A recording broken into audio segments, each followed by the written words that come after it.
Hello student, Dewangan जी के में आप सभी का स्वागत है। दोस्तों, हम जो है छत्तीसगढ़ में बस्तर का दशहरा पर्व पढ़ रहे हैं।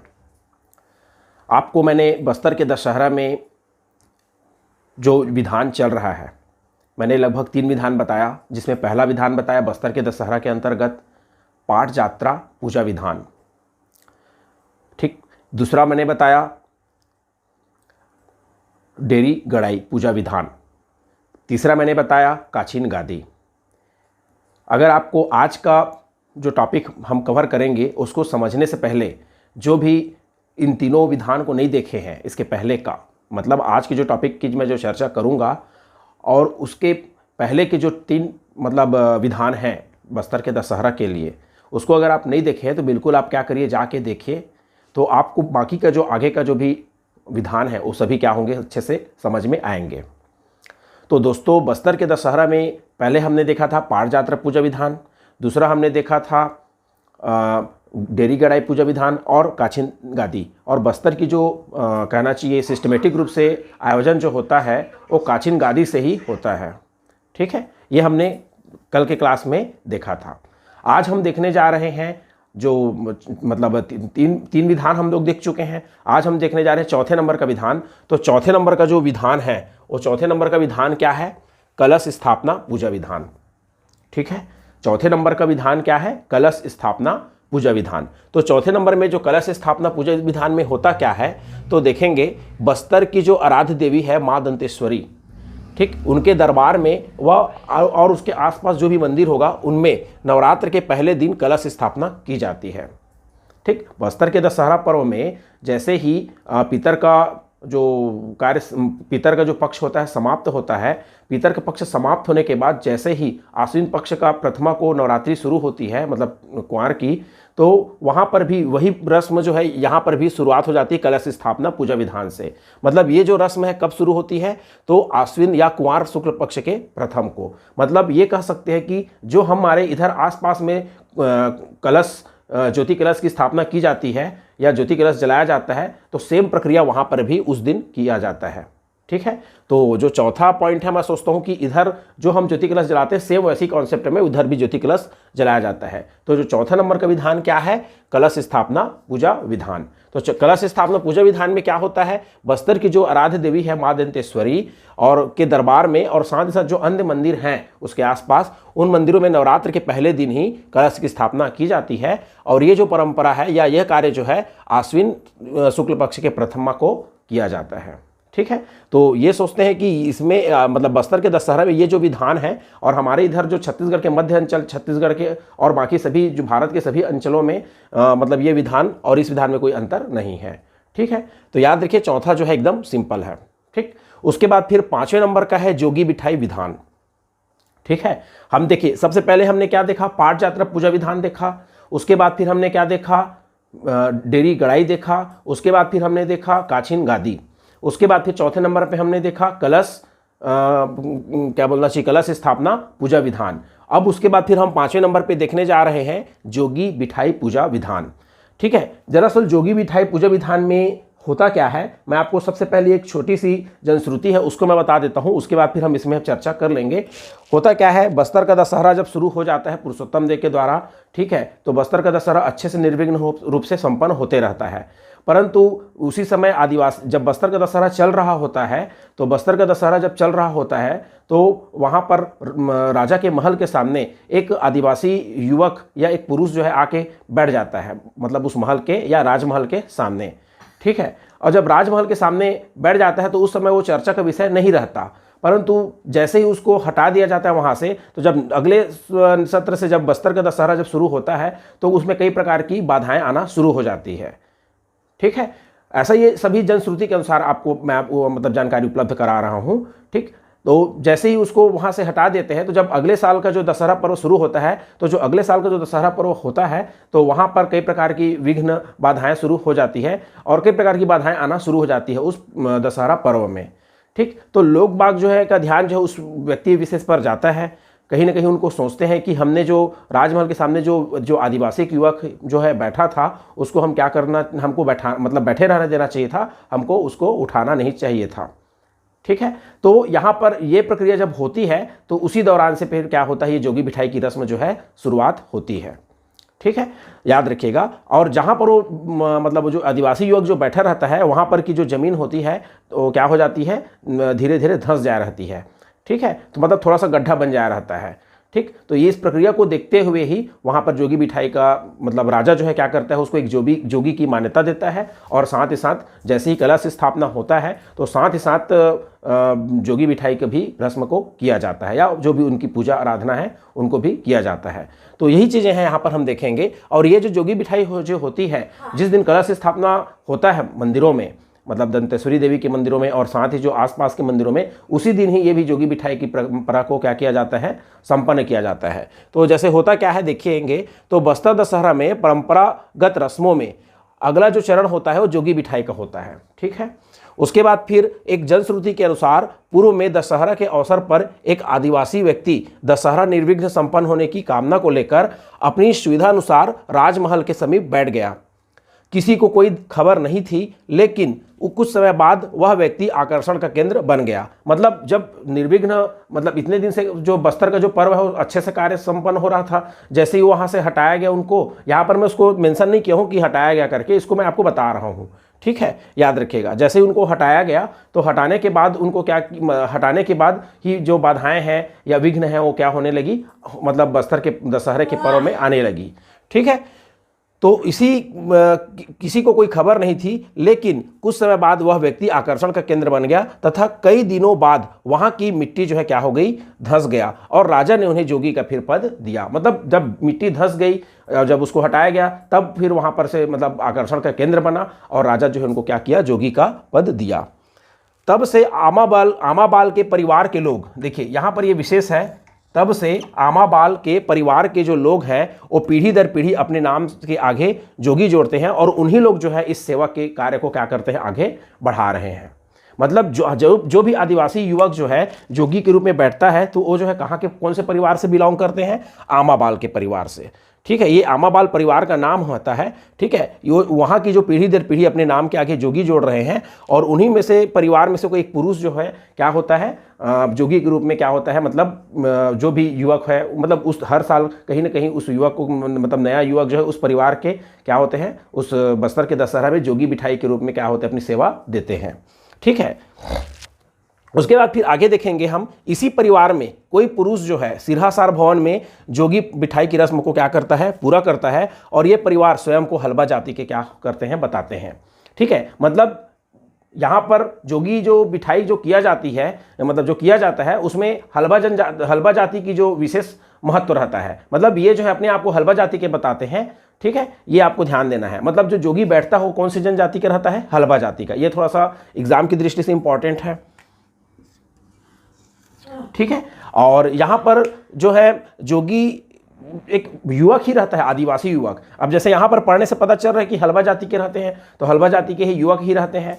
ठीक है, ये जो है अपने आप को जोगी के रूप में क्या करते हैं, पीढ़ी दर पीढ़ी अपनी सेवा दे रहते हैं। ठीक है, उसके बाद फिर हम देखेंगे जोगी बिठाई रस्म पूर्ण होने के लिए सर्वप्रथम मां दंतेश्वरी के सेवक लाल कपड़े से ढकी तलवार के साथ जोगी का स्वागत कर मौली माता मंदिर ले जाते हैं। ठीक, अब यहाँ पर एक नई बात ये पता चल रही है कि अब जिसको जोगी नियुक्त किया गया उस साल बस्तर दशहरा में, तो उसको क्या करेंगे, उसके हाथ में एक तलवार रखेंगे, तलवार को लाल कपड़े से ढक कर उनको मौली माता के मंदिर ले जाते हैं।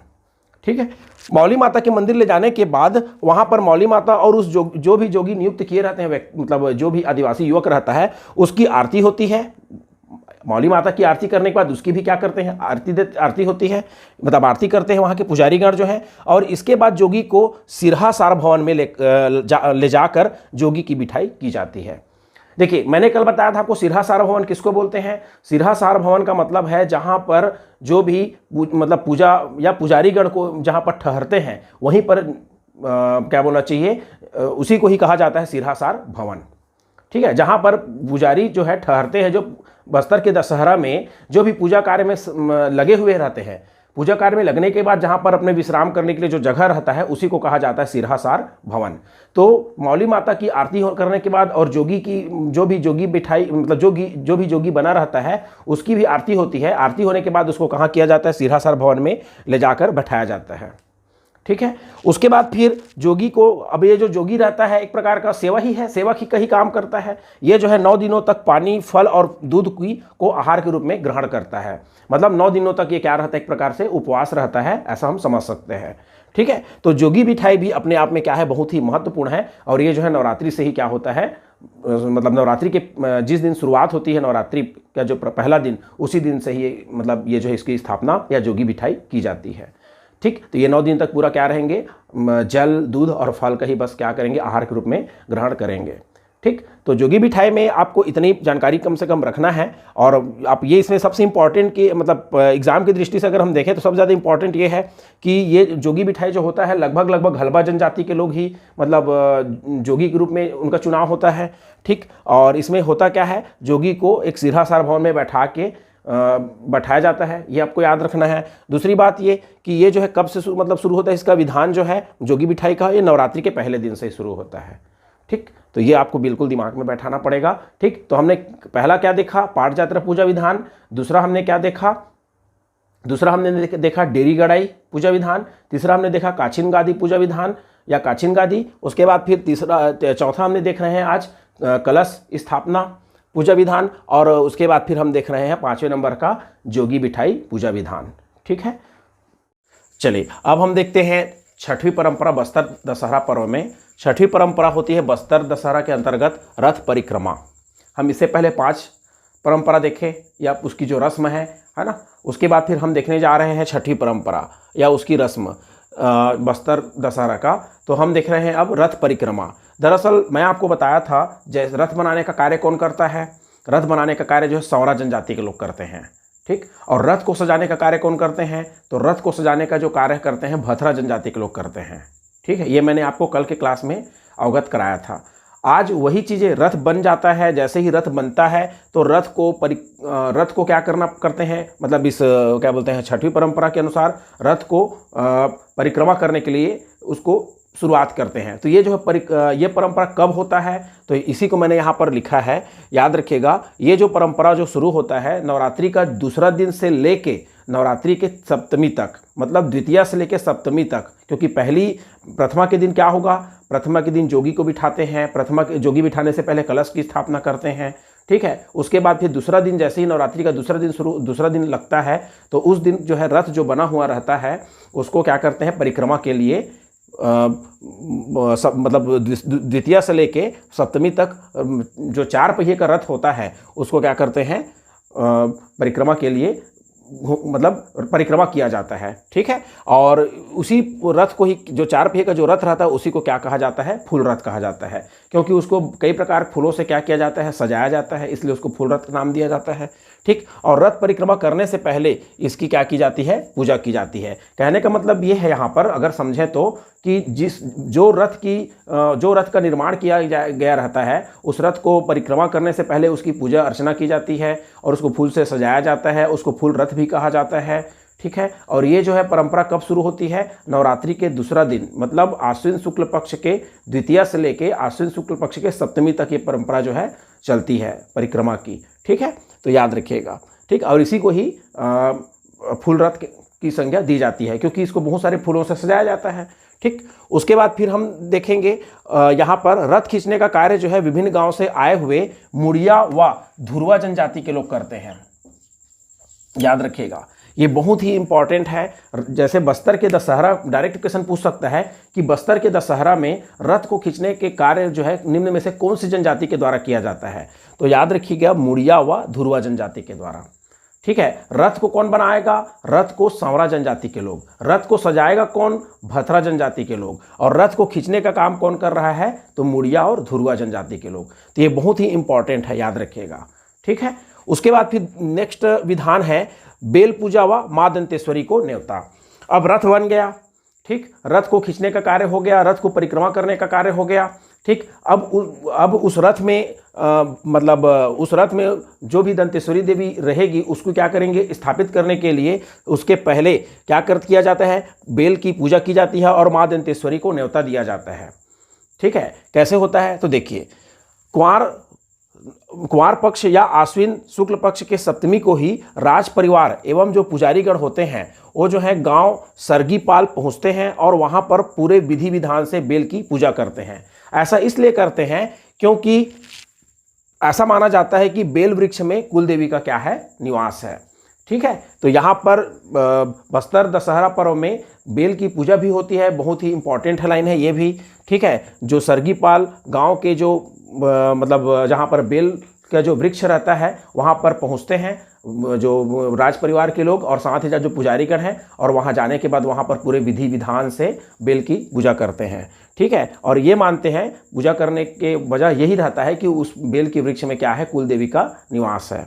ठीक है, उसके बाद फिर इसके पश्चात बस्तर दशहरा में शामिल होने के लिए माँ दंतेश्वरी को आमंत्रित किया जाता है। मतलब ये कि बस्तर दशहरा में शामिल होने के लिए दंतेवाड़ा जाया जाता है। दंतेवाड़ा जाने के बाद वहाँ पर माँ दंतेश्वरी को आमंत्रण देने के लिए उनको क्या किया जाता है, बस्तर दशहरा में शामिल होने के लिए आमंत्रित किया जाता है। तो ये जो प्रक्रिया है पूरे बस्तर दशहरा की एक अनूठी प्रक्रिया है और इस प्रकार से बस्तर दशहरा की परंपरा जो है चलती रहती है।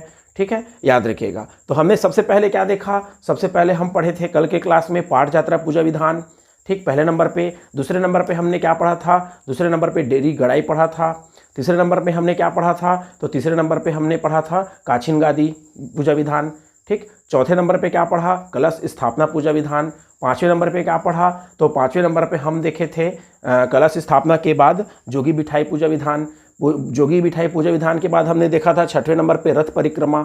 ठीक है, 4 पहिए का रथ होता है इसमें, ये हम देखे, इसी को फूल रथ भी कहते हैं। और ये जो है जैसे ही नवरात्रि का दूसरा दिन शुरू होता है, मतलब पहला दिन के बाद, पहला दिन तो कलश स्थापना होगी और दूसरा दिन क्या होता है, मतलब पहला दिन कलश स्थापना और जोगी बिठाई होती है, दूसरा दिन जो है क्या होता है, रथ की परिक्रमा करने के लिए द्वितीया से लेकर सप्तमी तक परिक्रमा करते हैं।